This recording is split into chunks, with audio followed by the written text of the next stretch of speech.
There's one very simple ingredient that changes a massive multiplayer online game into a virtual universe, and it's real money. The moment that you apply that to a game, it becomes more than a game. It becomes a business. It becomes a livelihood. The stakes get higher. John Jacobs is looking for his pot of gold in the world of online games. In the past 15 years, he has sought wealth and fame as an actor, a filmmaker, and a DJ. All right, my fellow Entropians, this is Never Die, coming to you live from South Beach, Miami. After a long series of disappointments, John is betting a computer game will be his path to riches and glory.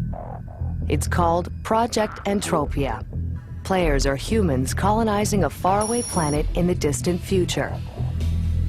Every player has the opportunity to make money buying or selling virtual objects. When John created his avatar, he gave him the name Never Die. The thing that you do most frequently when you play video games is die. So the ultimate video game character is Never Die. He never dies. John's goal is to become rich by making Never Die a brand name.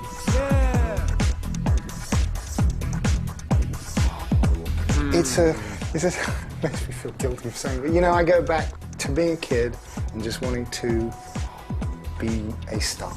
You know, it's like be a star. Both John and his wife Tina were passionate players. Inspired by the game, John wrote a song under the name Never Die. I remember one morning I walked in, I see her playing, and I'm like, wow, my girl's a gamer chick. I really love her so. She always wants to play. She never says no. I recorded it, and I sent it to the developers at MindArc, and they loved it. It was unbelievable. They're playing the song on the jukeboxes. People are dancing, and I'm watching people dance, standing around these jukeboxes dancing. People would like blow kisses. Wow, I love your track. They would talk about it on the forums. And I got a real dose of sort of, you know, virtual pop stardom. My girl's a gamer chick. I really love her so. What we've accepted more and more is adults need that sense of renewal that play brings with it. That taking on alternative identities, trying on costumes, putting on masks, free us to feel things that the rest of the world doesn't allow us to feel. That's the nature of fantasy in a game space. It allows us to feel things and be things that we can't in our everyday lives. As Never Die, John finds himself with a hit record on his hands. He is able to trade on his celebrity to become one of the most successful players in Project Entropia. I mean, I think he's well on his way to becoming the most famous virtual, you know, virtual star out there. So what did you say, Taliesin? What's the reason because Mom died? Taliesin, Why did Mom die? Taliesin. In 2005, John's world was shattered when Tina died of a severe lung infection. The impact of her death was also felt in the game. I had to tell these virtual people, you know, that Tina had died, and it was very profound. Tina was beloved. People knew we were together. The gamer chick, she was the gamer chick. Now, I couldn't log into Project Entropia without telling people what had happened. I couldn't just carry on. All right, I'm going to make you some baked beans.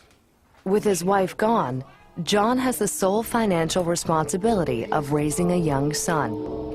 A few months after Tina's death, he dove into the virtual world of Project Entropia to try and make a living.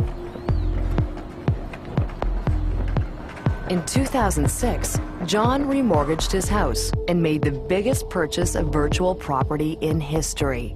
He paid $100,000 for a computer-generated space resort created by the game designers. The work is complete, and for the first time, John is able to visit his space resort. Here we go. Okay, I'm on the level 4. I guess this is level 4. Oh my God, it's beautiful. Wow.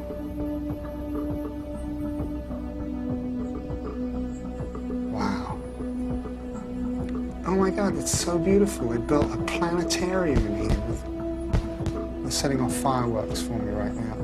The resort hovers in space above the main area of the game and contains a shopping mall, nightclubs, and apartments, all of it for sale to other players.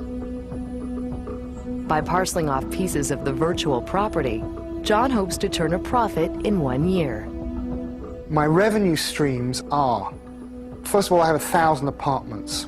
They're going to sell, and remarkably, anywhere from $100 to $1,000 each. That means I have $100,000 to $1 million worth of revenue from those apartments alone. His customers are players willing to spend money on their avatars to create the image of success in the game. Some of these online games are what William Gibson called a consensual hallucination. You know, it was a world that everyone just sort of imagined existed and behaved as if it were real. That's exactly what these online worlds are like. All my dreams are coming to fruition within this virtual universe and through this avatar Never Die. If I don't succeed, I will have to sell the house and get out of here and reconfigure my life because I won't have the income to support it. The fact that this generation thinks that computers can sort of satisfy almost any need that they might have, that technology can answer almost any sort of basic human desire they have, transfers a lot of ambition into the screen and into the world of programming. As the reach of games continues to grow, they are colonizing more and more aspects of our lives. Now they are approaching the final frontier, sex.